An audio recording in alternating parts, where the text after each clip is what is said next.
Welcome to the Porsche Club Insider, your one stop for all things Porsche and PCA.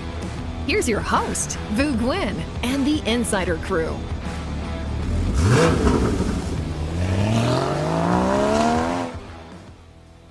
Welcome, everyone, to episode 207. We are at PCA's national office. Of course, I have Manny Albin to my right, Damon Lowney at the controls, and I have a special guest that has been here before. She comes today with a nice tan because I don't think you've been hanging out the same place Manny and I have. We're kind of locked in here in Maryland with snow. Snow and ice. I'm naturally tinted. You're naturally tinted. I am too. But we're thinking of places we'd rather be, and today we're going to be talking about our favorite racetracks, either to drive it or to spectate, and why you need to know about them. But before we get into it, let's thank our presenting sponsor, Pirelli. Pirelli tires have to achieve the highest levels of performance, safety, noiselessness, and grip on the road surface. Innovative tires that can satisfy even the most specific mobility needs of the end consumer. And of course, I want to thank you all for listening. If you aren't currently a PCA member and own a Porsche, what are you waiting for? Be sure to have your VIN handy. And for those of you that don't currently own a Porsche, check out our test drive program where we can unlock some resources to help you find that special Porsche for your driveway or garage. Again, just head over to pca.org. So, don't you feel so superior with your winter tires? I got Pirelli Soto Zeros this year.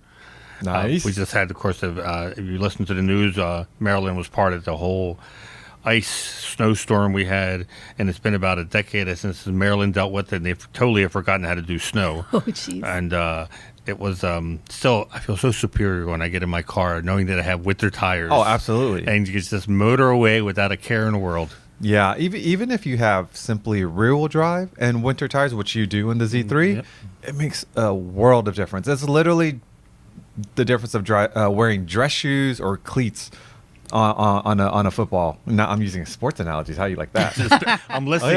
Just say Where's football. he going to go with this one? Yeah, exactly. But yeah, the confidence that winter tires inspire is incredible. And I learned that when I lived in Boston, and when I first moved there, I only had my Fox Body Mustang, and all I could afford was winter tires as opposed to an extra vehicle. Right. And I got through the first Boston winter no problem. I mean, that's how I learned that, there is a difference having the right tire. All right, well, Mia Walsh is at the table. She's been at the table before. She's past president of the Potomac region, longtime PCA member, club racer, and the list goes on. But her official title for PCA's, her volunteer job is our National High Performance Drivers Education Committee Chair. That's right. So you obviously, between you and Manny, club racers, driving in DE, being the committee chair, lots of experience at tracks, on tracks. For myself, I used to do quite a bit of track time before I became executive director of PCA. I've continued to drive a few tracks. Mostly I'm spectating. Damon's track experience, I think, mostly is.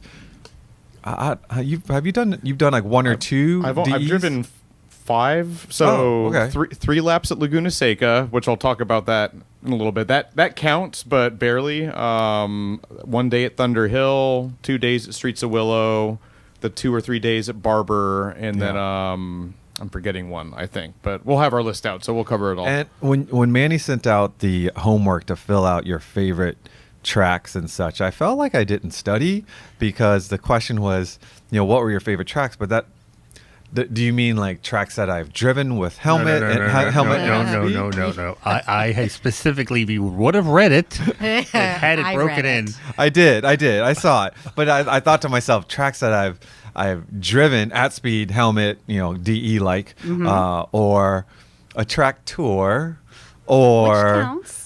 Or I've been driven in as a passenger or spectating. So it's like, man, it kind of made me feel like, man, I need to get out there. Get out there. Yeah, we had 5 open slots on the list that Manny sent for each, and I've only driven 5 tracks. So in all my years, which is why Mia's here. Yes, I think I went into double digits. Am I the only one going to be talking about track? I think I've driven actually at speed, not per lap, 34 tracks.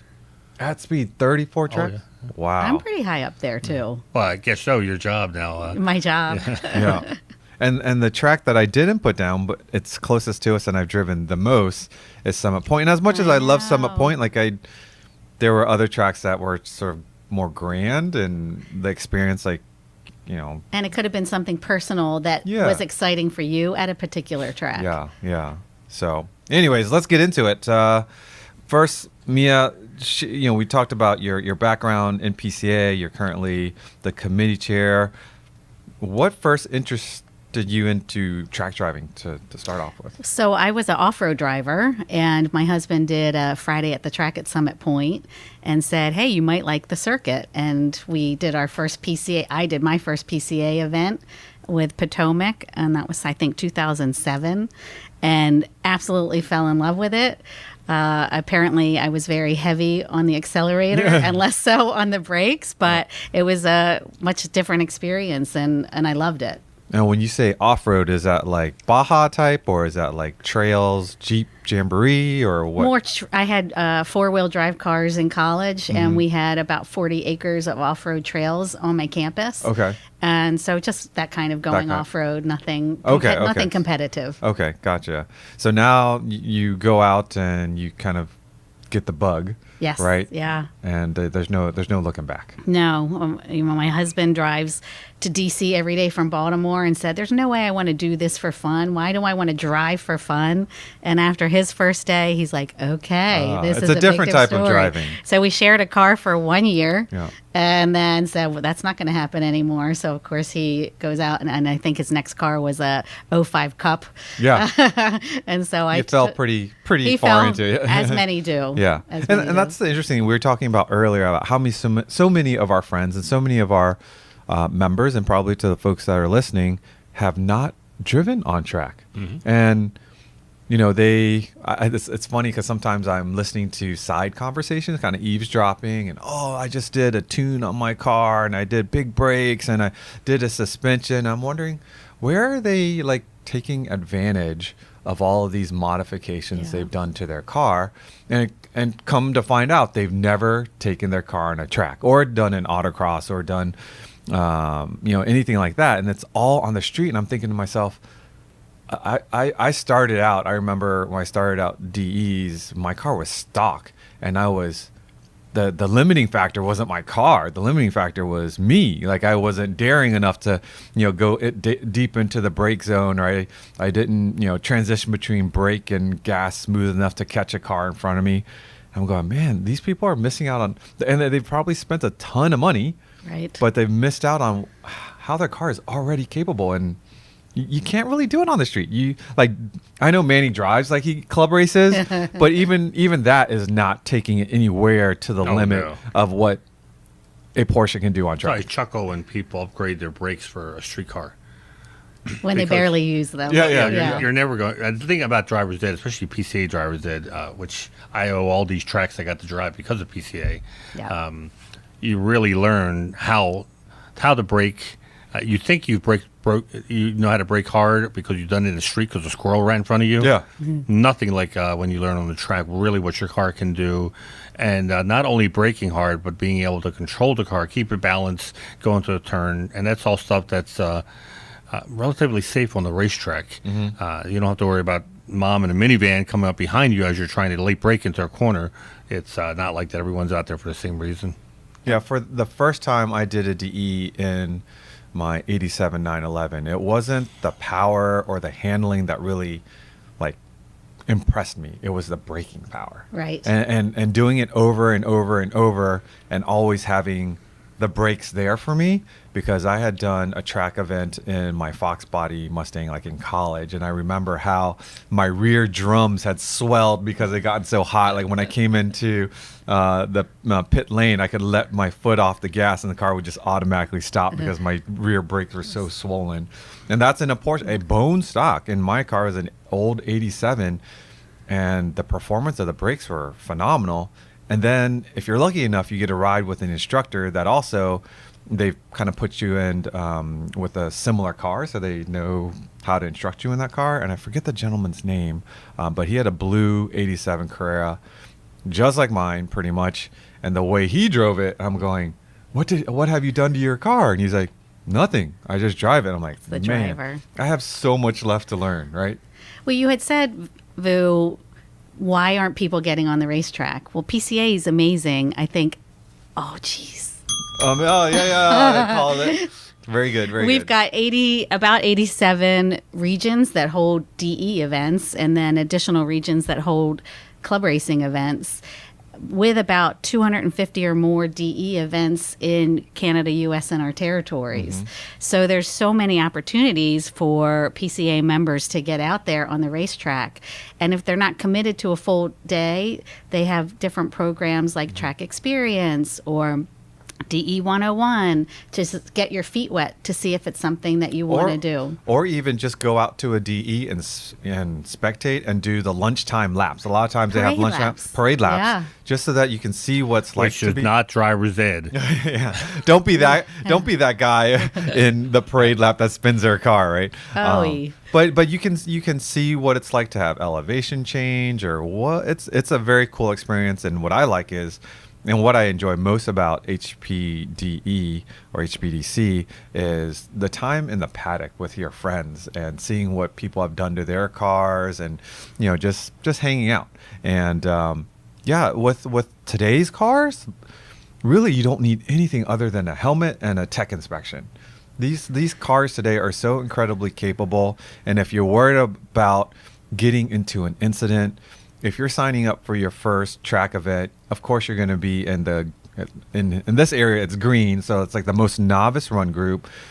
You're going to go at the pace that you're comfortable with. You will have an instructor. Everybody will be driving in the same direction. So, and also you can stay away from stuff. If you're really, really that nervous, I remember first time going out or second time going out, my instructor's like, hey, why don't we work on some things and you get into the lineup at the end. So then you can take your time and you have like a lap to just kind of get comfortable. There's so many things for you to kind of ease your way into it. But I tell you what, the first time you do it, you'll go home going, oh, that was incredible. Well, the cool thing is, and it's why we are doing this podcast, is you're going to be able to drive almost any track you want in the U.S. And that's what, be it driver's ed, be it just coming to watch you do a parade lap, PCA is one of the main organizations that give you this ticket, this gateway to being able to Well, you drive the said track. U.S., but Canada, and I literally yesterday got back from Puerto Rico, where I was at 2 racetracks, Salinas there, and they're reopening one in Ponce. Yeah, Ponce. And so, not just the U.S., we've got coverage everywhere. So what was the first track that you drove on? Summit Point. Okay, mine was also Summit. Your first track? Did you actually drive one? Yes, Summit Point. Summit Point. Damon, your first track? Yeah, my first track was Streets of Willow. So Willow Springs, big sort of raceway park, and they have tons of tracks there, like 4 or 5. I drove Streets of Willow, which is the slower, more technical one for beginners. So is Willow, does it have any sorts of elevation? Absolutely, Oh, yeah, big. There's Oh, it ton. does? Okay. Oh, yeah. It's just shorter. You don't get out of, I think, in my old 944 S2, which is what I did that first track day in, I think you touch 4th gear for like a split second before, at the end of the straight, before it decreases, decreasing radius turn, which is a pretty hairy turn. So I remember first time driving with a helmet on, right?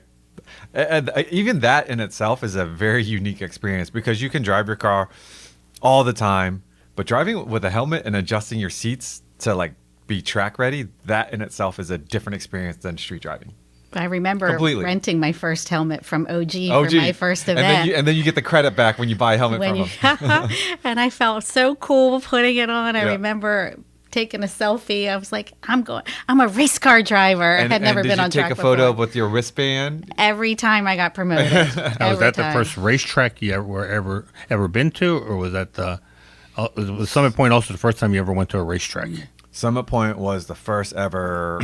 Like I've before that, I only did autocrosses in the area, and I had never been to a racetrack before. What about you, Mel? If you count the beaches of Daytona, that would be the only one that I had gone to beforehand. They were Back set, in they the were old set up days. for racing? Oh, they were just a beach. No, that doesn't count. I was going to say, I don't think that wasn't counts. I was going to say, you don't It look that wasn't. old, Mia. That you Wow, remember. Mia. Yeah. Mine was, so my funny story with that is my first racetrack I went to was Nazareth Speedway in Pennsylvania for IndyCar. And for Porsche, now I was, I think, I was about 20, I guess. And Roxanne and I went up, my wife, and all she remembers is that it took 3 hours to get out of the parking lot. Ooh. It was a grass field. It was the parking with one car at a time coming out with about, I don't know, let's say 30,000 people. It took 4 hours. She was like, never again will I go to a racetrack. But we did get to see the Indy Porsche kart. They didn't win. That was, I think, their second year when they were sponsored by Foster. That was my first experience at a racetrack. Yeah, it's pretty cool, just like I said, in the pits to see the logistical preparation that different levels of drivers have, right? You've got the person that showed up with their bone stock brand new car, and they literally just showed up, and they may or may not have a helmet, and they've got the blue painter's tape on the window, and they don't know what to do. And on the other end of the spectrum, someone has like a car hauler and a lift inside the hauler And a crew to help them. And everything in between. Right. And just observing, I love the people watching, observing that also is very cool. So I'll have to say as well, I'm going to put the Summit Point up on the screen in a second. And that's West Virginia for those listeners who aren't from the East Coast. And this shows, I believe, the main track, correct?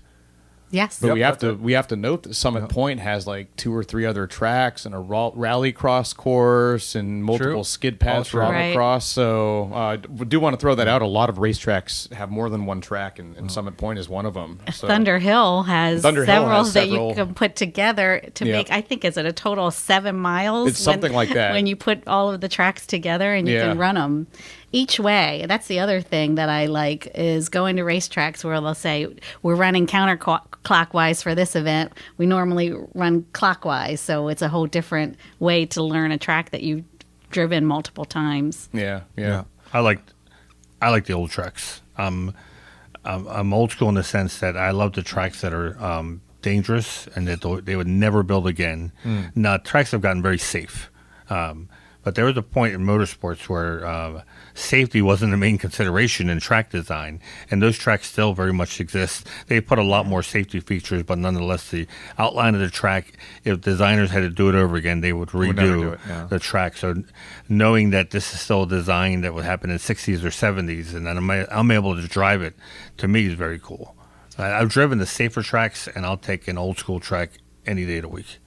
Like I said, I haven't driven a lot since the late 2000s, and what came to the track back then is much different hardware today. And some people would argue today's hardware is much faster, but I would also say today's hardware, I think, is much safer because the cars, like, when I was out there with an 87, no power steering, no anti-lock brakes, there's 914s, 944s, like there were some basic cars out there. And then now you fast forward, there's some, even the most basic new car has a lot of safety, Stability management, yeah. has power. They all probably can run with air conditioning. They're all very comfortable cars. You want a pampered car. You don't. No, I'm just saying today's cars Cars are are very Right now, you're going to get all these comments from people who say the guy don't know how to drive unless they have ABS. So the one thing I can say about the newer cars is, unlike something that's like a base model, for example, from 15, 20 years ago, that might be a little bit slower than some people's preferences. But I can guarantee if you were new at the track, the slowest 718 is much faster than you need for your first track day. Oh, yeah, Like, you don't need to do Plenty any capable. mods. You don't Plenty need capable. to do anything. It has the Nothing. torque. Yeah. So yeah, my recommendation, and the reason I bring this up is because I've got a modified Cayman that's a 987. And I think I've made it all fast at autocross at least, and then these stock 718s show up, whether it's a GT4 or an S, and they are just They're so miles capable. away So away capable. from where my car is and my driving skills apparently. But Yeah. Really, Well, I say anybody can go fast in a straight line, Yeah. right? Yeah. So Yeah. it's the corners and the braking. I like to think it's the car. The speed. So why don't we start with Mia? Yeah. Okay. Well, why don't you go over your top 5 favorite tracks you've driven? Okay, at speed. So we just talked about Thunderhill in California. I think they've taken every fun, different type of, corner, downhill, blind, this and that. I think from all of these fun, different tracks around the world, and they've put it all into one track. So, Which is not, that sounds great on paper. And that's what Bill Scott wanted to do with the Shenandoah circuit, right? Circuit, Yeah. A miniature version, Yep. and Yeah. the execution was horrendous. Well, that is especially for a Great high-speed for car. go-karting, I think. But, Yeah. Because If you're watching on YouTube as well, I'm going to scroll through the track layouts that we can note here and talk about Yeah. a little bit. But this sort of shows how modular Thunderhill is. yeah, so I really, really enjoyed that just because every time that you took another corner, it was a different experience. Lots of elevation. Watkins Glen, first track that I drove to when I pulled up into the gates, I looked around and I was like, wow, this is big. And, when you're early on and you're driving, you're thinking, oh, my God, people are going to be watching us. So the grandstands are everywhere and there's not a soul in any of them. So, But it's still so incredibly intimidating to see all that. intimidating, You go, exciting. oh my gosh, I'm going to go out there. My favorite, I love the S's. 2 of my favorite tracks, VIR I said and you're You're supposed to Watkins be able to Glen. take the S's flat out. Yeah, not me. And every time, I think maybe 50% of the time I could pull flat out up the S's. But, I mean, you had to nail it so perfectly. And if you felt the car understeer a little bit, you had to lift off the gas because you would never make. But when you nailed it, you could see your speed differential at the end of the straight. But yeah, Watkins Glen was I think it was on my list. It's very intimidating. I've always been intimidated. Pete Tremper, who I think had over 600 track days at Watkins Glen, would try to teach me if they followed me and everything. And when I was chasing them, I would forget about the blue walls or the Yeah. guardrails. The Armco. Somebody Armco. put that. I put it was in that there. you? Yeah. But visually, Yeah. I could visualize a wreck at every corner that I had seen, and so that played really with my head about how I can't go 10 tenths to this track. Yeah. So VIR, Watkins Glen are really my 2 favorites. Summit is my favorite because it's my home track and I've had a lot of successes there. I remember podium on my first race there. I remember getting rookie of the year of my first club race there. And honestly, when I got called that in the big tent, the whole place just stood up and started Nice. shouting, and it was really, because that's the family piece that you talked about. Yep. These are my PCA family members in the paddock, and I think that they were almost as excited as I was. And honestly, it was one of the happiest moments of my life. Aw. And that's true. And you'll find you may be active in your region now. More than likely, the people that you're hanging out with at tours or dinners and stuff like that is going to be somewhat a different crowd that's going to the track. We all kind of have limited time, so you have to pick and choose. Yeah. And a lot of times the track people kind of stick to the track people, and other events people kind of stick to the other events. So you'll make some new friends as well when you kind of go down this road. I will say all the tracks that so far that I haven't been to Thunderhill, so I can't speak for that. But the other ones are also great spectating tracks. Well, obviously Watkins Glen is made to hold a couple 100,000 spectators, but it gives you access to either drive your car around the different corners or simply walk, and you can see a lot, being that there's elevation changes. VIR, same way. You can VIR is bigger, I think, than Watkins Glen and acreage. But you can get a lot of great sight lines from the top of a roller coaster to the where the oak tree used to be turn. You can even see turn 1 from the and grab a hot dog if you want. Yeah. It's really well done. Of course, Summit Point is the rustic cousin of them all. Yeah. There you can just go through the woods and pop your head out and be watching the cars whiz by. So yeah, from a spectator point of view, for people who just want to go watch a race, you're not going to be stuck in a grandstand seat the whole time. You can do a lot of walking and see a lot of different points of the race. And go right up to the cars and the cars' owners, and they're very generous about letting you sit in the car and really being able to touch all of those cars that are out on track as Summit, well. One thing they changed from years ago was you could go all the way down to turn 1. And I think something happened and they cut you off. So now you can't go any further than start finish, I think. Well, you can go down to the tower and you can see 1, 2, 3, 4. But before you could go right to the fence of 1 and the 2. And that was they only let photographers do that now. It's pretty wild. I think when the guy he came close to hopping the fence with the car, that's probably when they thought, maybe we shouldn't bring people down here. So I would recommend, I think the first time I started going to DEs, I went by myself, and eventually I got to know folks. I would suggest if you go down, try to find someone that can shadow, because all these places that Mia and Manny are talking about, you won't necessarily know where or how, and you could just have someone that's been there before show you around, and the experience will just be richer. Like, every track has its charm, and every track, the locals or someone that goes there a lot knows something about it that you should experience that you wouldn't necessarily read somewhere, right? Right. And if you want to go look at a DE event, especially if it's PCA, you can look at the master calendar on PCA.org, and all you need to do to get in is sign a waiver. Yeah. So you don't charge to go into the paddock. So if you see a particular track where you're traveling and there's a PCA event there, you're welcome to go in, sign the waiver, and you can walk around the paddock. Yeah, for me, like you, Summit Point being our home track and so many experiences there, it's how do I say this? Like you said, rustic or whatever. It absolutely is, and also because it is that way, it's also quite reasonable, cost-wise, to drive there, right? Virginia VIR, Virginia International Raceway. That's if you live here. Yes. There's people that live near Virginia International Raceway too. Yeah. So, and they're very lucky because I think VIR is just so beautiful. Yeah. Like it's a country club setting. I mean, it's gorgeous and lots of runoff room and the S's and the condos by the S's. Yeah, to me, that's a very cool place. This is the way I like to think of Summit Point. That is unlike a lot of tracks. Summit Point was part of some of the really big races, IMSA back in the day. So some real big heavyweights race there, but it's not anymore. So it has that big track IMSA feeling, but the grassroots sort of vibe. I think it was only IMSA GTO. Maybe we might have raced there. It wasn't ever a top rung track for motorsports, but they did a lot of SCCA. SCCA still does a huge amount of racing. Bill Scott was I know Paul Newman raced there. Yeah, Paul Newman, Tom Cruise. Ooh. When they were practicing. They were doing a lot of SCCA Trans Am stuff. And it was, but Summit never feels busy, in the sense that it's always a fun time. You're never going to wait in line trying to get in or do whatever.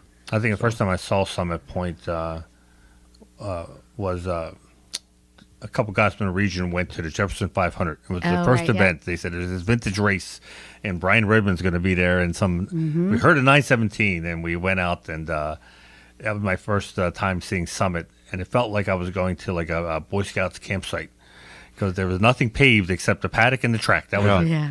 Everything else was dirt. But it was a very, very cool experience because as a spectator, you felt like you had VIP access because you could get to so many corners and so close to the cars, and there wasn't anybody telling you to get back or anything. It was well, Damon brought our West Coast experience, and we're all talking East Coast tracks, but let's talk about some of the tracks that are in the middle. Why don't we go for booze? Okay. Booze, yeah, so I'm much the same as you guys.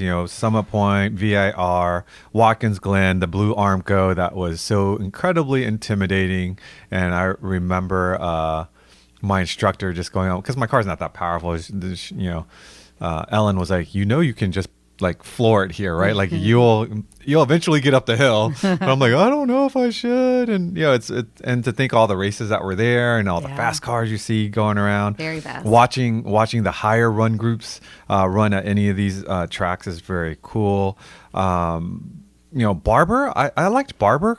Barber was surprising to me. I went down there for an event. and we got to drive at speed with helmets and everything. For some reason, I didn't think there would be any kind of elevation, but boy, was I wrong. And it was a lot of fun.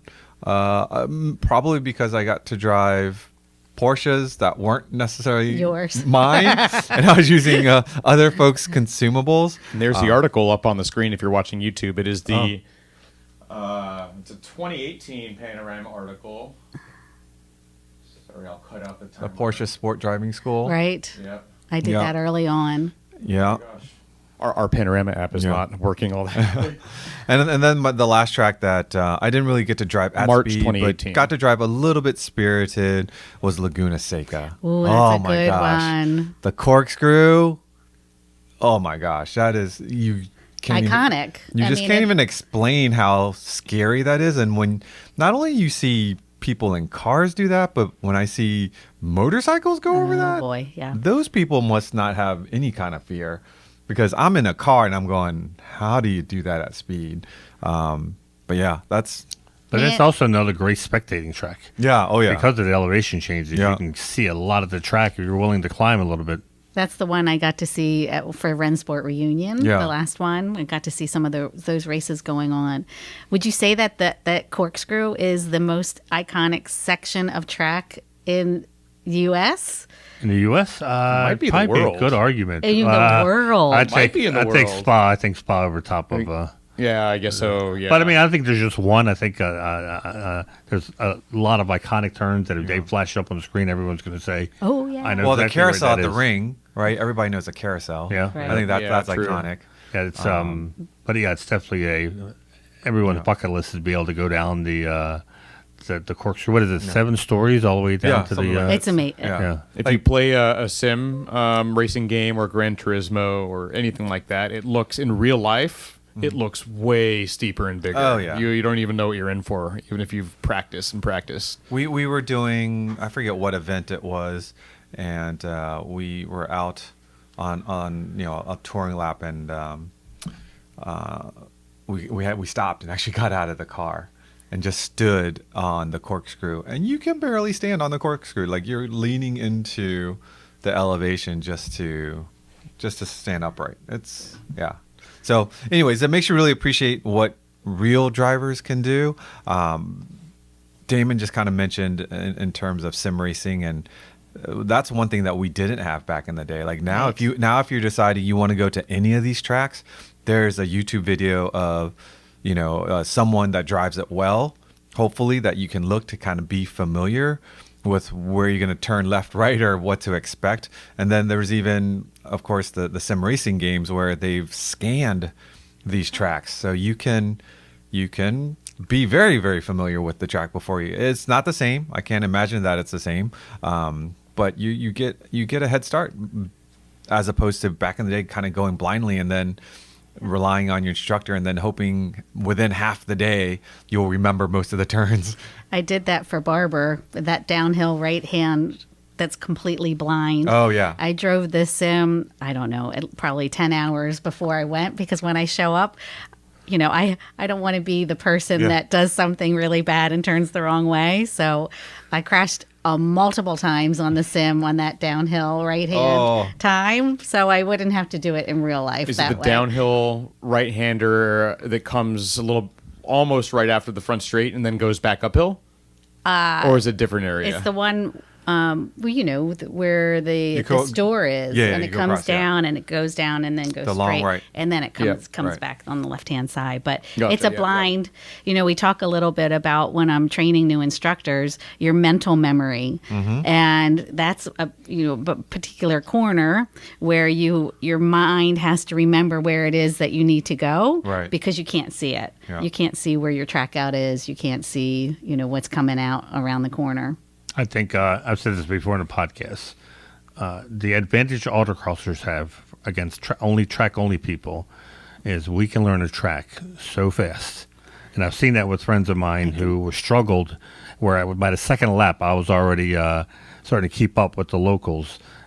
where those who didn't, because in autocross you got to learn so quick that track and be competitive.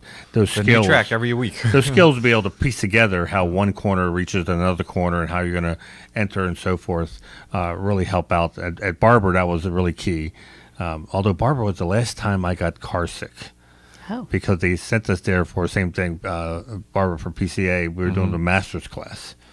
And we get there, and they're like, hey, why don't you ride with us? Oh. The instructors, we'll show you the track for a session, then you can hop in the car.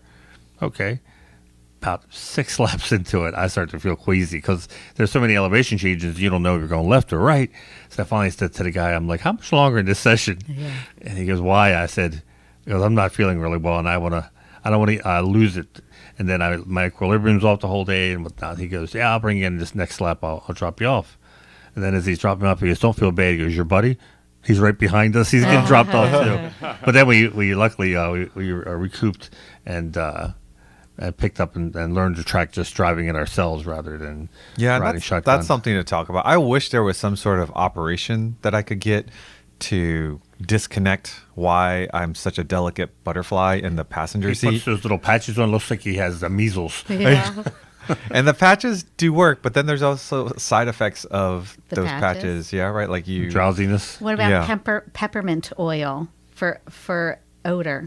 really Yeah, that's- peppermint. Uh-huh. How about I just drive? If I drive, I'm yeah, okay. exactly. It's That's just even more fun. if I'm sitting in the passenger seat, I I let him drive Evangelist Crest the first time we saw it. Yeah, because he knew. I knew he would car, and because I'm sitting there in the passenger side looking at my phone, and he's. I don't know how he going does. He's on his phone. He's looking down. I'm like, no, not me. I'm very relaxed in the right-hand seat. Yeah, Loanne, my wife, she's the same way. I could do whatever I want driving, and she doesn't affect her at all. So on your list, you had Autodromo Internacional de Algarve, Portimao. Yeah, so that was one where my most recent track experience where it was helmets and I got to drive something kind of significant and really. What'd you was drive? So we got to drive Taycan Turbo S, GT3, and GT3 RS. And I tell you what, internationally, it's interesting.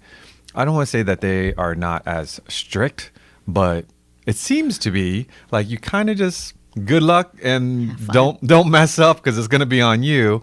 But the track was a lot of fun. The sad part was Where's Portimao? Portimao is in Spain? Spain, yeah, in Spain. And the sad, maybe not so sad, but between those 3 cars, I had the most fun, believe it or not, in the GT3, not in the GT3 RS, because of my driving skill. But I felt like I was the fastest in the Taycan Turbo S. Oh.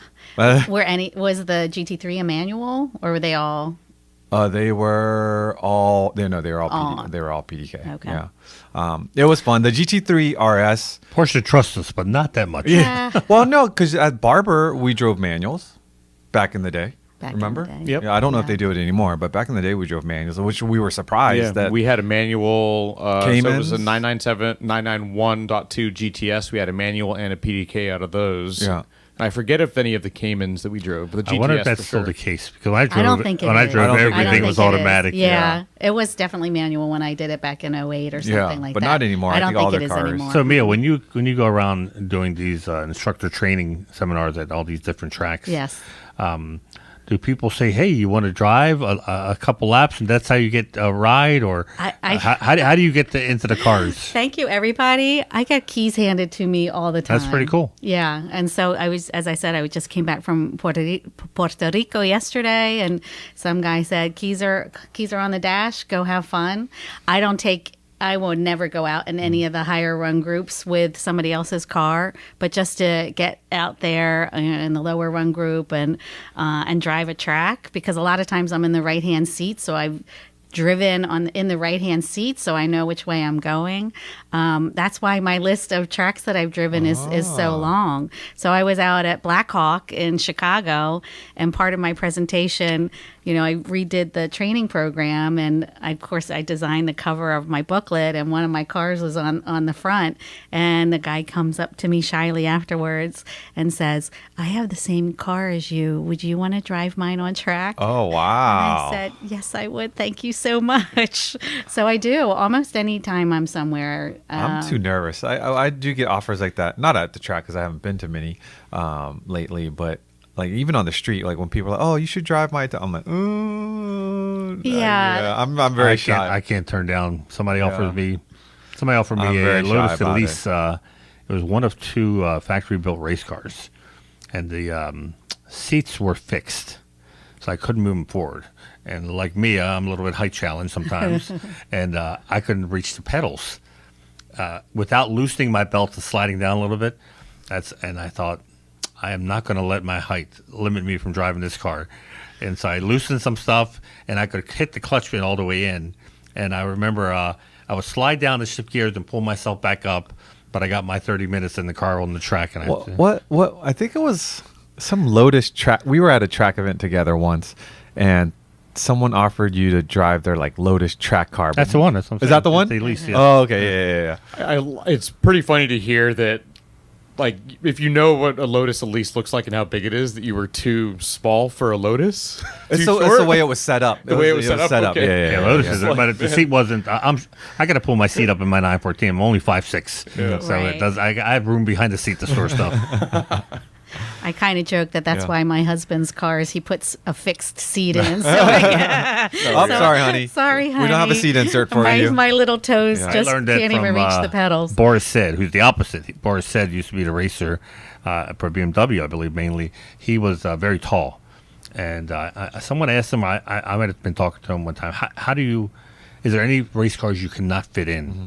And he was like, if someone offers me a ride, I will fit into anything. Like a sardine. Yeah. Exactly. So to back up just a little bit, for those of you that might be a little bit apprehensive of taking your own Porsche on track, we just mentioned Barber, but now they also have a driving experience because they're partners with Laguna Seca. Right. You can sign up for these programs. They're very popular, kind of hard to get into, so you kind of have to watch when they open them, but they offer these arrive and drive programs through Porsche, and you drive their cars, their brakes, their tires. Obviously, it's the value is to go with PCA in your own car. That's where you're going to be able to get on track for the least amount of money. But like I said, if you're not comfortable with taking your own car, Porsche's program, it's still a good value, but it's just going to be more expensive because you're using their hardware. Also, whether you're going through PCA or with Porsche, there's the option of getting insurance for your car when you go on track, because certainly anything can happen. Likelihood of a novice person having something happen is relatively low. If you're risk averse, I am for a couple $100 to cover your car on track, because your policy may or may not cover your car when it's on track. So most likely not. Most likely not. Yeah. And so should something happen to your car while on track, if you buy this track insurance, it'll cover, you can buy different coverage levels, but it protects your car, and your car will get fixed for some sort of amount of money that you have to put your deductible, but it doesn't. It's completely oblivious to your normal street driving insurance. Completely separate. Right? Completely and honestly, separate. when you said that, it gives you confidence in your head as well when you're out there, because part of driving is definitely a mental piece. There's a big mental piece to it as well. So it gives you a little bit more confidence as a driver if you've got some of that coverage. Speaking of mental, and I know he's mental, but when you drive on track, do you, and say the car's warmed up and everything like that, like, do you automatically say, for me to have fun, I gotta drive at like 9 tenths, 10 tenths? Like, I'm the type of person, you know me, I'm a very like kind of chill person. I just want to get home safely, so I want to have fun, but I feel like I would never be a competitive race car driver, because I always like to be in my comfort zone, and I will drive reasonable, but I'd never ever 8 tenths, 9 tenths, 10 tenths. How do you approach it? Golf is something you may want to. Yeah, I was going to say I disagree. I'm just being honest. I go out there. I love the social side of it. I love driving on track, but I'm just not a competitive. I'm not a super competitive person for the most part, except you get me behind something with the steering wheel and tires, go-karts, riding mowers, anything like that. I will suddenly turn it into competition. And so actually, going back earlier in the podcast, when I hear people putting all these modifications in their cars, We've talked about this. and I tell them all the time, listen, before you do anything, take your car to the track and learn what your car can do and how you can extract the most out of your driving with that car, and then do mods, but you're going to understand what modifications you're going to be doing, because you're going to be able to articulate what your car's not doing that you wish it would. Simply going out to me we've both seen people come to the track, students with all these mods in their cars, and suddenly they start to realize that their car doesn't handle as great as they thought. But they don't really know what's wrong with the car, and it's hard for us as instructors because we don't know what the baseline was. What was it? Right. What was it that you added to your car that suddenly didn't make it handle the way you did? I always use the example where I put fatter tires up front because bigger is better, right? Turned out I couldn't get heat in the front of the car, and I couldn't figure out why suddenly my lap times were getting worse. Even though you had bigger tires. Even though I had bigger tires. The traction circle wasn't working. And somebody there. pointed out to me, he says, you're not getting heat in your tires. He goes, go get a pyrometer and check the heat temps. And I did, and then I realized he was absolutely right. The tires were too big for the car. I wasn't sliding them around like the narrow tires, so they were never getting up to temperature. But you could find that out on the track and learning how to really drive your car. You can make all the mods you want. Yeah. But I think Damon said, a 718, base 718 is going to smoke you, and you're going to be sitting there with your turbo going, what did I do wrong? Yeah. So what I'll say, just to make a comment on what you were talking about, Vu, is I can't be chill. Like, I can be chill enough to know when not to push, like, too hard, but I'm always chasing. Like, I know what feels like a good turn and a good lap, and if you get all the turns right, or what you want to do, it's hard to not try and go one better. So, there's not a lot of chill, for lap time. I don't have to race, I'm happy setting lap times, but that can get a little bit dangerous if you take it too hard. My first track day at, and I'll talk about Streets of Willow a little bit. As I said, it's a shorter track, a little bit slower speed. So for a beginner or somebody moderate or somebody who doesn't want to be going 150 miles an hour, it's a great track. And I had a 89 944 S2. Has about 208 horsepower, 4-piston Brembos front and rear, stock. I had just put on new brake rotors. I just put in Super Blue, if you guys remember that. Super Blue. They can't the brake fluid. I think I still have Ate Super Blue. I think I still have some. Super Blue. Yeah, I know some people who still have some stocked away in the garage. But I was at Streets of Willow. It was a 2-day track weekend. End of the first day, I had an instructor the whole day. My instructor told me this was the end of the 4th or 5th session, last session of the day. He told me, now for this next lap, I want you to be as smooth as possible. And I'm like, okay. And so by being smoother, than what I was being and actively thinking about it, I was slowing things down and being smoother by going a little bit slower. Inputs, slower speeds.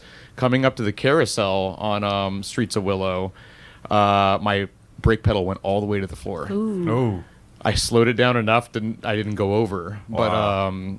But my instructor told me, so the reason I was telling you to go get smoother is because you would slow it down, but I'm not telling you, like, your brakes are about to fail. It's just a way to pull you back a little bit. It is a technique we teach in our instructor school Is class. it? It's too funny. Yeah, go get smoother. Yeah, exactly. Let's dial it back. Yeah. So if there's something I would say is if you don't have any chill and you like to drive really hard and you're chasing that lap time, if you're getting faster and you're getting closer to the locals, I would recommend maybe upgrading your brakes or brake pads or getting the right and the fluid, right? Because that was so scary. Yeah, sure. But then I had a bunch of PCA members. It was actually Steve Grosskemper, who I believe is the foreman at Black Forest in San Diego. He just said, hey, man, just take your car over. We'll pump your brakes in about half an hour at the end of the day, for free, just to get me back on the road on the hotel.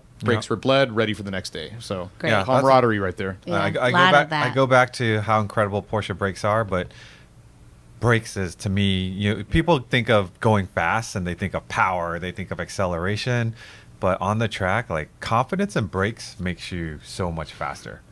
Right. Yeah. So we have also car control clinics, which is a step before you go to the racetrack. And threshold braking, swerving to avoid are two of the exercises that we teach. And most people have never done a very, very, very hard brake because they, haven't had the need to on the street. On the street, right. And it's a good feeling to know that how far the brakes will stop you and to keep you safe out on the street as well. So that's a skill set that we teach both in the HPDE program and our car control skills programs. So how about tracks that you haven't driven before? Well, let me get through. We haven't gotten through the tracks we've driven. Oh, You keep on taking the sorry. exits I know, off the sorry, highway man. here. sorry. We have so much I to agree. share. I'm going like, where Yeah. Where are we? where are we? It's not lining up. It's not like we don't have a list in front of you I to do, keep track but of. Jesus. He did send the run of show out. did. Holy Yeah, cow. and it is in front Why of me. waste time at home doing a runner show now? Yeah. Right, there you go. All right, Damon, you tell us. I'm taking control. You tell us your favorite tracks you've driven. My favorite tracks that I've driven. All right, I'm going to put the camera on me for a second here. First one, and we haven't talked about anything quite yet in this area, but it's the Midwest. It's Road America. Now, I'm a little biased because I have my dad's side of the family is from Wisconsin, and I love visiting there. But I think even if I didn't have family and friends out there, it would still be my favorite track in the U.S. That I've driven, of course. But I still think it's so good that even if I drove other tracks, it would remain up there for quite a while. It's 4-point-something miles, 4.5 or so. Very long, very quick track. It's old, so it's narrower than a lot of the new stuff, which is may sound bad to some people, but it's a good thing. Like it's just got a vibe to it that most tracks, if any, really don't have anymore. And then the whole area of Elkhart Lake. So I'm not even just beautiful, not even just talking about Yeah. the track, which is amazing in its own right. But Elkhart Lake, yeah. Elkhart Lake is just. Do we do that Yeah. anymore? Do we still We do. that? Yeah, Okay. we do. We forget. And it's worthwhile. It's worthwhile. Focus. I'm a teacher, so Yeah, but Elkhart Lake, it's just if you are a motorhead, it is such a cool town. There's car stuff everywhere, but it's not overtly, a car place. You kind of have to dig a little bit, but it's there. It's beautiful all around the that restaurants. The restaurants are great. It's beautiful out there.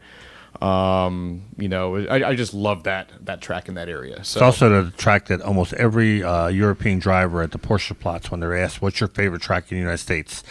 Almost 100% of them will say Road America because it reminds them of the Nordschleife. Because of trees on both sides, the green hell. So your next one is Barber. Yep, Barber is my next one. So this is probably going to sound like an odd comparison, but Barber, having driven, and I'll talk about Laguna Seca in a couple, I think that's the last one I listed. Barber reminded me of Laguna Seca because of the elevation changes. okay. So, in my opinion, if you're looking for something that feels a little bit like Laguna Seca, but you don't, can't get your Porsche or whatever over to California, Barber, very different environment, but the track feels similar in the elevation changes in some of the blind corners. Just not a very fast track. If I remember, I don't think I even got out of third gear. On the straights. Well, we were forced to be in fourth gear as part of the school. But it felt quick to me, but I'm not a good... Laguna has a lot of sweepers. Yeah. So if you don't brake too hard in the sweepers, you can get some pretty fast speed going up to that corkscrew, where Barber is more of a technical track. I found it. Barber felt like a twisty road. Yeah. It rewarded. They had a lot of late apexes. If you early apex at Barber, you're just going to slow yourself down to a crawl. Yep. And it's a great track for the sport driving school because, like Mia said, it's going fast is not really a skill in the straight line, but taking that speed into a corner and maintaining it, that Barber really rewards The one you turn for that's that. like a U-turn almost. Yeah. Like you got to take it and All the way around. all the way around. It's always So, great to me a track when you can't see what's on the other side of the corner. Yeah. And then you got to have blind faith that the track has not changed from one lap to the other, but still is that hesitation, and that's to me it's a rush. And dissecting each of those corners independently. Yeah. Yeah. So that was a great track. And as you said, it's not fat. There's turns everywhere. Like you're hardly ever going straight. You're very busy. You don't. I remember there wasn't a whole lot of time to sometimes the long straights like at Summit, you get to look at your gauges, crack your knuckles. Wiggle Yeah, your exactly, fingers. exactly. Barber was like constant. Felt like 1 second and I'm at the end of the straightaway. And that's why a lot of the low horsepower cars don't like VIR, because that back Yeah. straight is Forever. so long. and they're- Forever. This- You know, when you go like, this, on Talladega when they're drinking the coffee on the back straight on the middle. of my the- arm prepares to go outside. Yeah. Yep, exactly. Now, Thunder Hill, you already talked about Streets of Willow. Yep, Thunder Thunder Hill. Hill. That's a special. It's a sort of a special time in my life because it was, I believe it was 2010. I still had my 944 S2, and I had just graduated from college. I was working at Excellence Magazine, and the editor and I went up to Thunder Hill. I forget which track day program it was, but it was one of the ones that are still around, a track day program. I got an instructor and drove it, so it's Northern California. In some ways, it reminded me of Willow Springs because it feels in the middle of nowhere, but it's not quite like that. I think, Mia, you said something about it, sort of, especially in this big configuration, almost feels like the Nürburgring. It's another one that feels like a big twisty road, right out in the middle of nowhere. And there are some blind corners. I think I did the west track. There is, downhill. Yeah, and they're blind corners, all sorts of good stuff. I've watched Lemons races there. We'll get Yeah. into the spectating, but it's a really cool track, very grassroots track, really fun to drive, but not so big that it's not a Laguna Seca. It's sort of under the radar, so a local thing. I was pleasantly surprised, put it that way, when I drove there. Yep. So I'll give you mine really quick, since we covered a lot of the tracks I put, except we did VIR number one for me. Second is Sebring International Raceway, which I think we've all been there. I don't know, we've all driven it, but that's where I first did my first club race. For those who've never been there, it's an old airfield, World War II training field that they kept and turned to a racetrack. So it's all flat, but it has different pavement surfaces, so it makes it quite challenging. A lot of bumps, a lot of expansion joints. It can take apart cars so easily that aren't bolted together right. So your car has to be in tip-top shape mechanically if you're going to be driving it. Spectating point of view, I did not like it when I went to the 12 hours. Spectating at a club race, awesome, because there's no campers, there's no scaffolding, you can drive anywhere. Spectating at the 12 hours, you're limited where you can drive, and so it was, to me, not the best for spectating. I know we did get a ton of people for the 12 hours, but I like to be able to walk around and look at different parts of the track, and that was a little harder. The other one, which I put Barbara on there too, actually lost my place, is Mosport. So Mosport's in a little bit, I think, northeast of Toronto. Now it's called Canadian Tire Motorsports Park. Exactly. Yeah, but it was called Mosport because it's a combination of the words motor and sport. Oh, is that what that stands for? That's how they got Mosport. I drove it before they paved a lot of these sections that used to be just grass.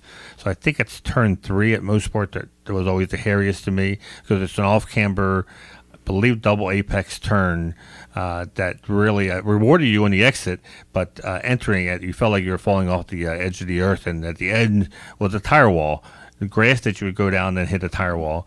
I learned that track, if you will, by myself because it was a club race, so I had no instructor showing me, so I had to figure out the whole track on the first couple sessions.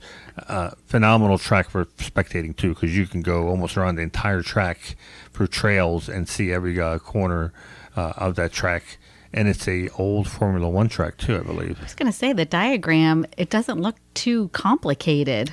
And a lot of elevation changes. Okay, you can't see that on that. Yeah. Yeah, late apex, late apex turns. That if you don't have the patience for that late apex turn, you're going to be early apexing and then you run out of track. Right. That was definitely one of the ones that I one of your favorites. I was favorite because it was so difficult for me. Let's see, Road Atlanta. Okay. So Road Atlanta, one I've never done a driver's ed on, just club racing. My first one was before they, was the first year they eliminated the famous dip. So I never got to do this dip. I got the chicane on my first year. Always a fun track. One of those old time tracks where they'll never repeat again. And knowing in the back of your head that they were landing drug planes on the back straight. And that's supposedly the reason why they bought this track was so they could, when they were smuggling drugs in from 70s. When would that have been? Yeah, I think it's 70s. Yeah, okay. That's pretty cool. It's also the place where the GT1 did the loop-de-loop, and I think it was because the Mercedes did it at Le Mans, I think. But anyways, it's a very cool track that with PCA you can do a driver's ed there, you can do a club race, you can definitely get the opportunity to drive it. And I put Watkins Glen, like I said earlier, because I have a love-hate relationship with that track. But it's definitely a top-tier track that, once again, through PCA, you can drive it yourself and be able to say you drove. I like tracks that when I know they're former Formula One tracks, it's pretty cool to think that F1 raced here. So PCA has a lot of events at Watkins Glen with many, many different regions. And we had talked a little bit about Porsche over at Laguna Seca. We only have in 2026 one region that's doing an event at Laguna Seca this year, California Central Coast. And that's because they're very limited with sound dates, right? Yeah, and I think that the Porsche is took over 50 or 60 days out of the is what I understand. They don't have to worry about sound violations. I think Laguna was Friends of Laguna was very happy with this new partnership there, obviously. Yeah, I think it's also, for those of you that don't know, you don't necessarily have to do a track day with your local region. As a PCA member, you can sign up and do, Potomac region or Mid-Ohio region. As a member, you're a member of the club. You can go to any of them. You can go to any of them. Well, before we head over to tracks you would like to drive, I just want to remind you to head over to PCA.org to sign up for PCA's newsletters, performance news, e-brake news, and Mart Fresh, all free. All right, where would you like to go? I'll let Mia start. Okay, well, I did not take Damon's philosophy of picking tracks in all international ones. So when I put my list together, it was PCA focused. And so Mosport Canadian Tire's one of them. I'm going there in June with the Upper Canada region. Very excited about that. Laguna Seca I've never driven before, and I really, really would like to drive that, even at parade laps. I'd like to do it more at speed. I did check California Central Coast's date, and I have a wedding right there, so I can't go. Might be hooking up with Porsche one of their 50 plus days there. Road America, big on my list. Big on my list. Yep, definitely. And Chicago region has a bunch of events there, and a couple of our other regions do as well. And what other ones were on my list? You had Lime Rock and Sebring. Oh, Lime Rock. Lime Rock's not that far for us. And I know it's a small, really, quaint track, but I have a lot of friends who work there and a lot of, I like the area up there.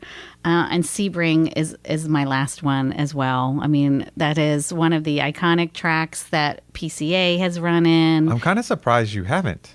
After all this time? I was so close 2 weeks ago to getting down there because I was at Daytona. I was at the 24.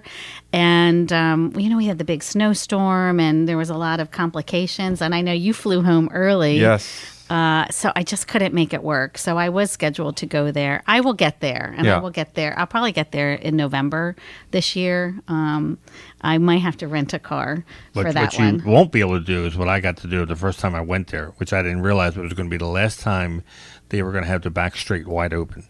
Oh. Because the following year, the FIA GT came to race, and they made Sebring move the paddock wall all the way out and made it almost like a 2-lane back straight. Before, it was the whole tarmac was wide open. Oh. And I still have memories of going down the back straight at a club, my first club race, and looking over and seeing like 15 other cars. It looked like the Oklahoma Land Rush with the covered wagons. 15 of us going down the straight, knowing that we're going to squeeze to maybe 3 people into turn 17. And it looked like controlled chaos. And I thought that's how it was always. And then the next year we came, and suddenly we went out the first session. I'm like, I remember this being a lot wider. And then found out that the FAI had come and made them redesign this because I guess it was a little scary having that many cars funnel into one. And ever since then, they kept it as a much smaller and width-wise back straight.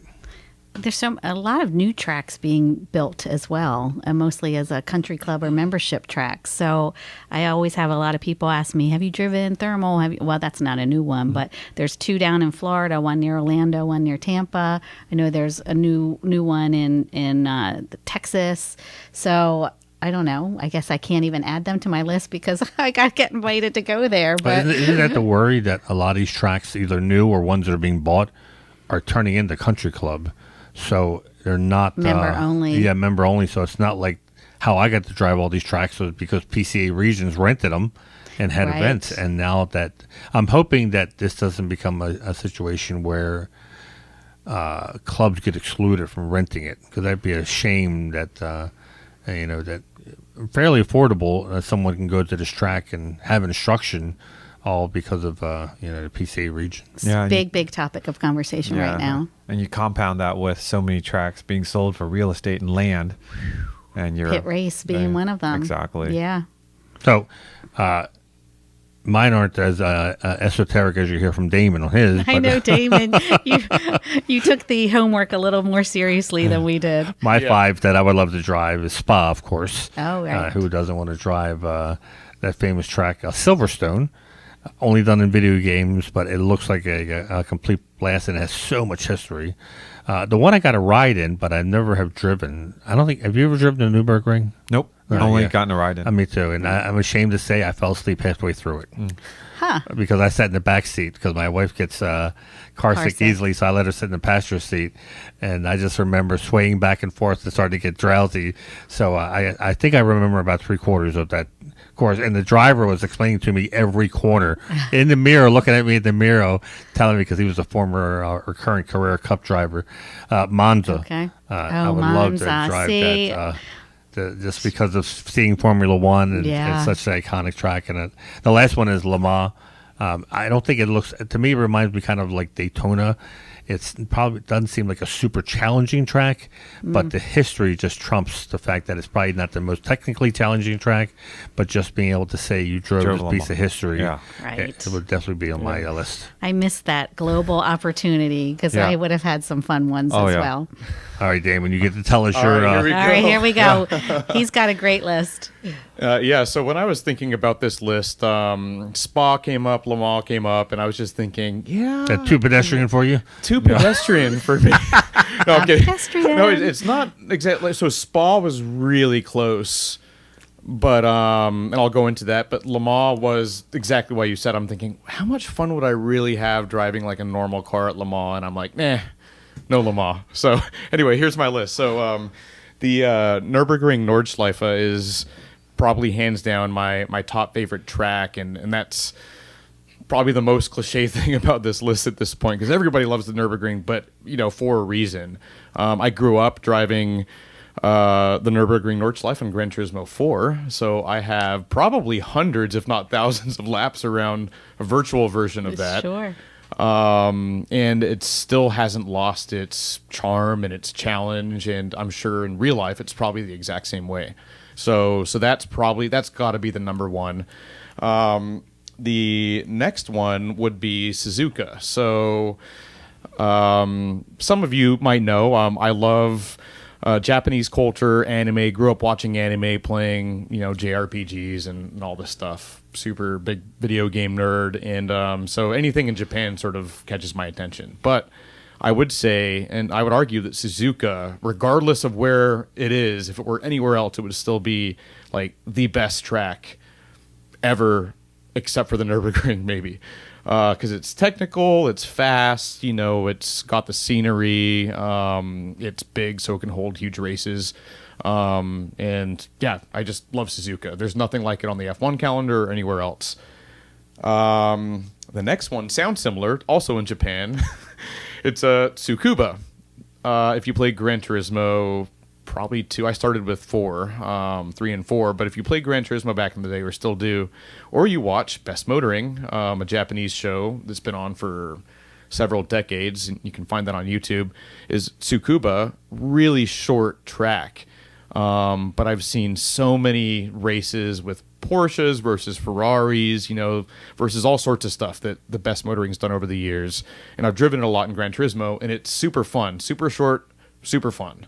And you like that last turn, you can just pitch the car in, and it's a long, fast turn that you can pitch a car into, which is not something in a video game at least. My next one is actually in the U.S., and that's known as Sonoma Point nowadays. Oh, so nice. I lived in NorCal for a couple years when I worked at Excellence, and I have some great memories. My mom visited Sonoma Point. It was Infineon back then when I lived up there. So, I remember spending the day just driving around, watching the goats eat all the grass because they don't use lawnmowers there.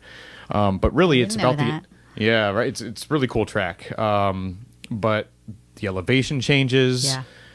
Some of the sweepers are pretty wicked, and it's got that balance of sort of danger and excitement, I think. So, having not driven it, but ridden yeah. in cars and driven it in video games. That is one where I have spectated, and I saw the Sprint Challenge there last year or 2 years ago.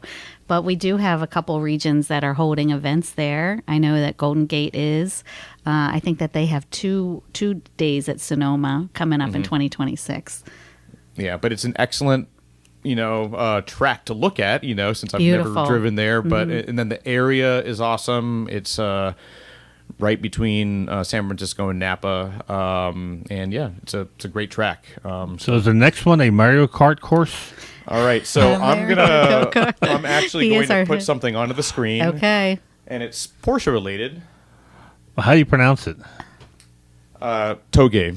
I used to call it Toge. Touge, but it's Toge. And this is I believe 991 Cup car or some sort of modified car that the best motoring guys are racing. And what they do here, and this is a closed course. This is a motorsport park that has a random twisty road, somewhere in Japan. And what they do is they have one car in front, one car in the back. Now, if the BMW started to pull away, he would win, but the Porsche is keeping up. And so you'll see at the end of this video that the Porsche won this round. Then they swap places, and the Porsche's in front, and if he pulls away from the BMW, he wins. At the BMW. So anyway. It looks like my morning commute. Yeah, right? Exactly. Exactly. They're racing in a forest with no runoff. No runoff at all. Yeah. Well, think about Targa Floria Yeah. and all those all those races back in the day. Yeah. So I don't know. It's just I was thinking, what would be really fun to drive that I've seen people drive on and know is a real place, and I would love to do that and just think I'm in Best Motoring in one of their episodes. And I think there's one more, and I think I got one more than the list allowed. But Mount Panorama, Bathurst in Australia. Yeah. So that's a really cool track. Just go Google it and look at the views, in addition to the track itself. But such a cool place. 2 very long straights. Yeah, and 2 very long going straights. up the hill and then coming back down. At least I've only done it in video games, but there's 2 very, very long straights. Very technical and very fast in places. So, and that's you my didn't list. write any boot. I didn't, because you guys probably covered everything that I would have asked for. For me, it would be like the bigger circuits that I would, it's like they're bucket list. I mean, Road America, I've only driven it on sim racing and how fast those turns are. I'd love to do that one day. Coda, I've driven that as a good one. as a parade lap, but I would love to attack that hill like at speed and come back down. That would be fun for me. Of course, Nürburgring, having ridden on it but not at speed, it'd be pretty intimidating, but I think fun as well. So, yeah, there's nothing that I could bring to the table that's different from what you guys have listed.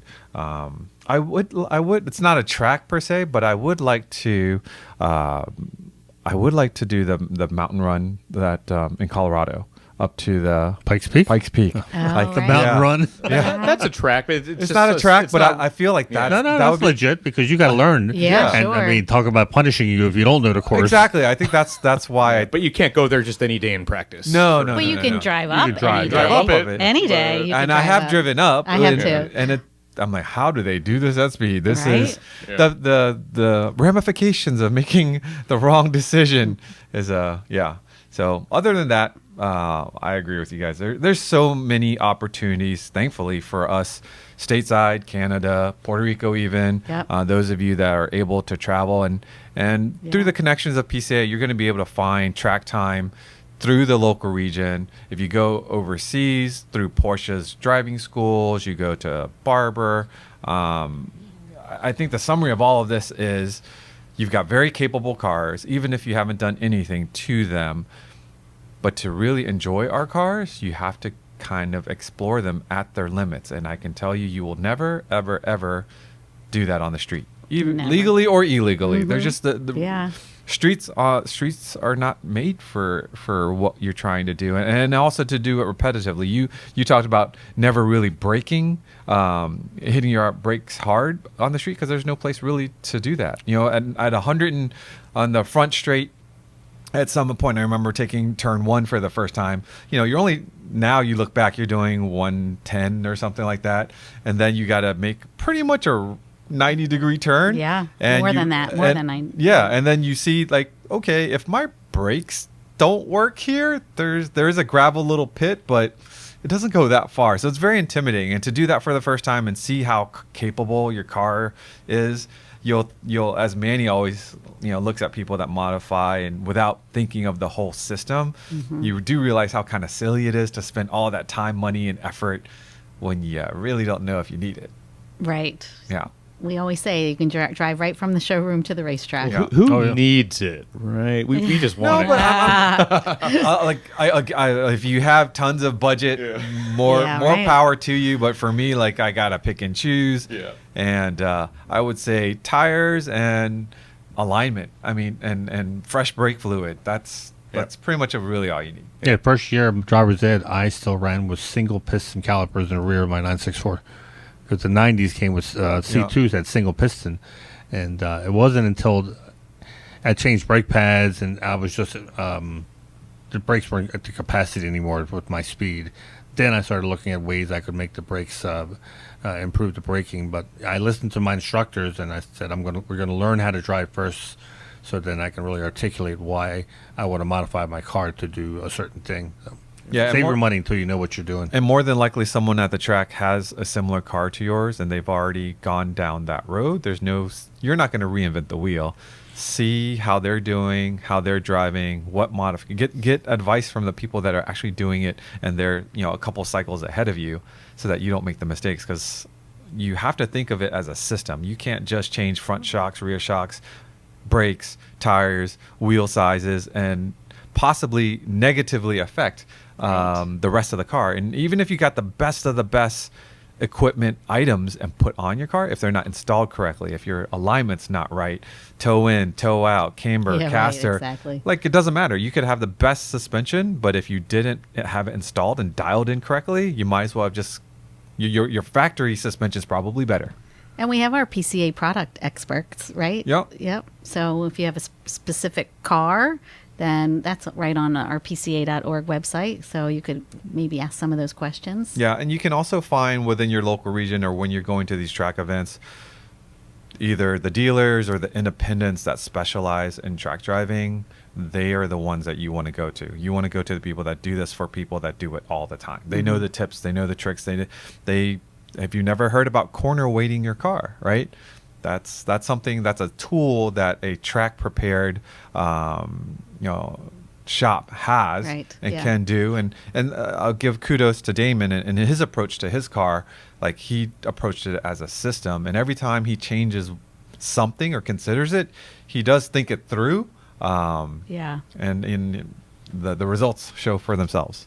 Yeah, it may not look that on first glance, but I definitely thought through everything on my car. And you've talked to a lot of people, right? In fact, I've thought through it so much that I still haven't taken it on a track day yet. Oh, Damon. I know, Come on, let's go, it's buddy. Like I've done all the prepreparation. Now it's just getting to I'll a track. instruct you. So, thank you. You I don't need an appreciate that. instructor, right? You're solo. I like to think that, but I'd rather have an instructor. There you go. Yeah, definitely. All right. Let's see. Let me just remind folks with regards to PCA events. Works Reunion Amelia Island is March 6th. Judge area is sold out. We do have a few slots for the Corral. Lake Placid, man, is that shaping up to be an incredible Porsche parade. Phase 1 registration has already opened. The event itself is June 14th through 20th.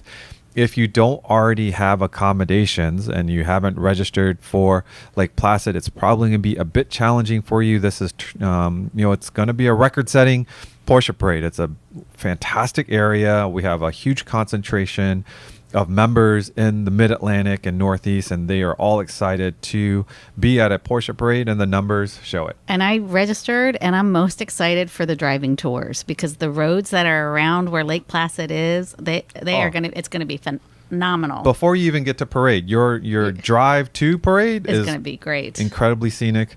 I think I've mentioned it before. Rarely do I drive somewhere where you lose complete cell signal. It's like that rural. Yes. So right. There's Download no your cell maps. signal in Lake Placid? No, in Lake Placid there is, but there's parts of the roads, the highways that going to Lake Placid, like it's no cell signal.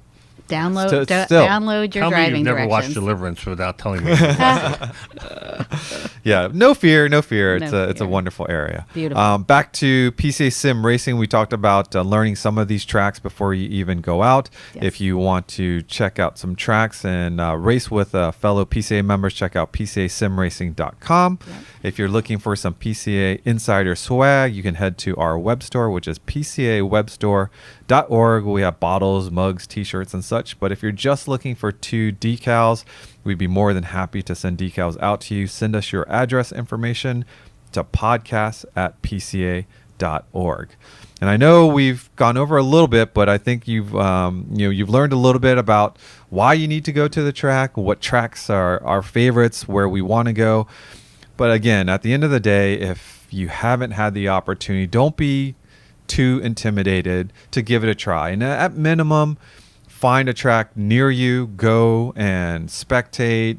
That is a fun trip in itself, but it gets even better once you decide to throw a helmet on. And hundreds of events that PCA puts on all throughout the U.S. That's Canada and our territories. One of the biggest benefits of being a PCA member is like we have a lot of these dates and we have the availability to do it, and we have a very systematic approach to getting you to becoming a better driver. You're not doing this on your own. Mm-hmm. You've got people that are willing to sit in the right seat and instruct you, and we tailor that person a lot of times to the car that you're driving so that you get the best experience.